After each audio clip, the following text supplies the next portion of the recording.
Hey guys, and welcome to today's video, The Legend of Good or Bad Foods.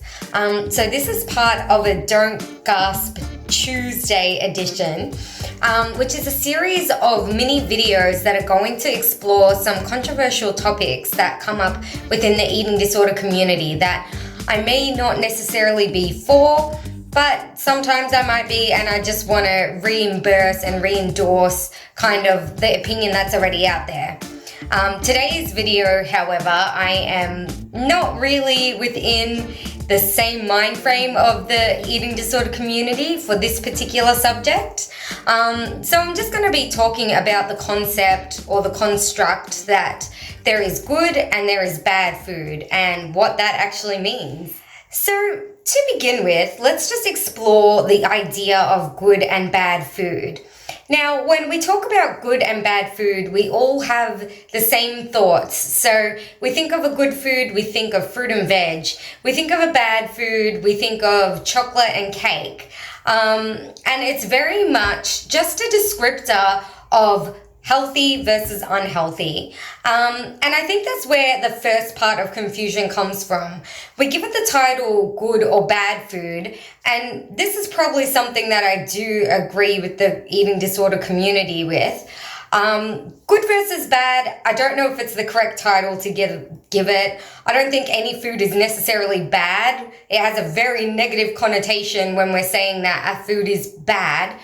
However, I do believe that some foods are healthier than others, and I think the good versus bad titles are just really slang or colloquialism for the fact that some foods are healthy and some foods aren't.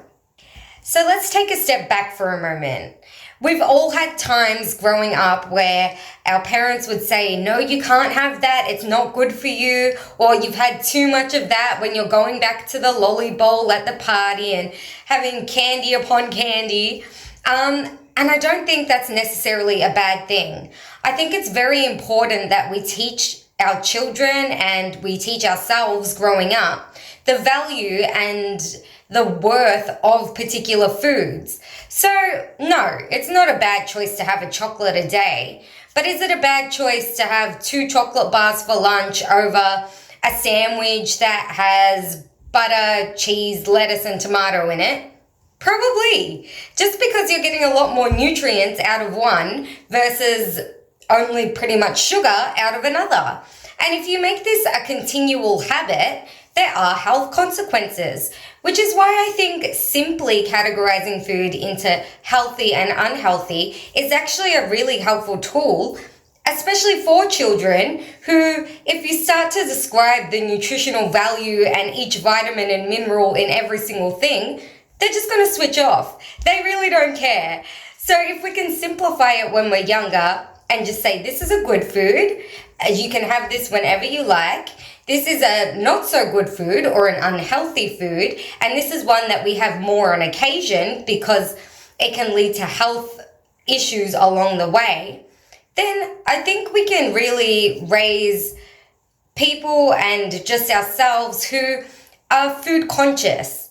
And I'm not saying we have to hyper focus on every little thing we eat and make sure we're getting every exact nutrient and a balance between good and bad all the time, because that's not how food works.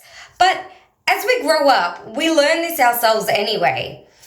Growing up, I was often told, this is a bad food. We don't have too much of that, especially around soft drinks and lollies and chocolates and cakes. But I don't look back on that now and think, why were they telling me these foods are bad? And I don't look back on it now and think I can never have these foods again. And that's even in eating disorder recovery. I still don't look at it as, well, I can never have chocolate again. I can never have chips again. It's not really like that. As we grow up, we learn that the titles good and bad actually mean healthy and unhealthy. And as our minds start to develop and we can start to process the fact that certain foods have vitamins and minerals and health benefits, and there are reasons that people are saying this is a good or bad food, we can develop our own opinions.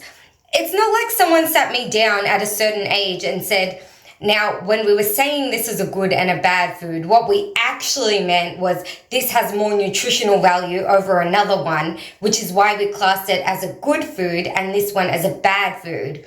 No one has that conversation. We all grow up. We all eventually get taught about healthy habits and good eating habits. And I think that's only getting better in the school curriculum. So maybe it wasn't even around as much when I was growing up, but I think now it's really prominent. And I know of primary schools even that do farming projects where they've grown their own fruit and vegetable and they look at the benefits and the health effects of that. And I think it's really great. So when it comes to this good versus bad, I really don't think there needs to be too much controversy.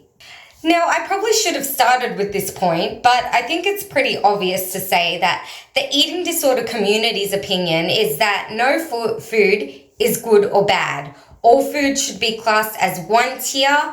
It's all just food. It's all just a source of energy, which to a degree, I agree with. However, we do need to be sensible and conscious of the way we're eating. And I'm not saying we have to be restrictive. I'm not saying we have to be health conscious all the time and, never have that slice of cake at the party or grab a bowl of popcorn at the end of the day while you're watching TV. Nothing like that, by all means. But it's all just a balancing act. If we can have some of the good food with some of the bad food, even on a daily basis, we're winning. We're getting the nutrition we need, but we're also getting the enjoyment and the kind of recreational component out of food that we crave. So why is it so bad to say this is good and bad food?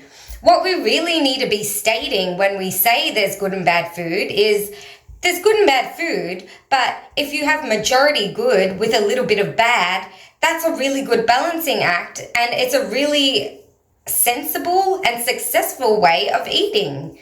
If we can reframe it to that, then there is no need to be so conscious about the fact that we're labeling something as good or bad. It really is just a learning tool. But this is just one person's opinion. I would love to hear what everyone else thinks about this, because I must say there's quite an uproar for something I find particularly simple and overanalyzed almost. So let me know what you think in the comments below, and I will see you soon for another Don't Gasp Tuesday. Bye!